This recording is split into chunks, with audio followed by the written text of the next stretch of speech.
Walong kandidato ng Administrasyong Marcos Jr. ang inendorso ni Cebu Governor Gwen Garcia para sa Bilang Pilipino 2025. Nasa frontline ng balitang yan ang aming Visayas correspondent na si John Aroa.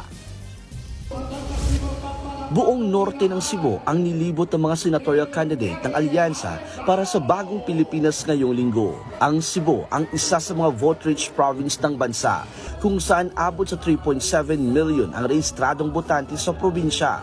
Sa 11 kandidato, 8 opisyal lang ang naiproklama ni Governor Gwen Garcia na suportado ng One Cebu. Kabilang dito sina Manny Pacquiao, Tito Soto, Ping Lacson, Bong Revilla, Pia Cayetano, Camille Villar, Francis Tolentino at Binhor Abalos. Kabilang sa mga pinuntahan nila ang bayan ng Konsolasyon. Pangako ng mga kandidato, bubuhusan nila ng maraming proyekto ang Cebu sakaling manalo sila.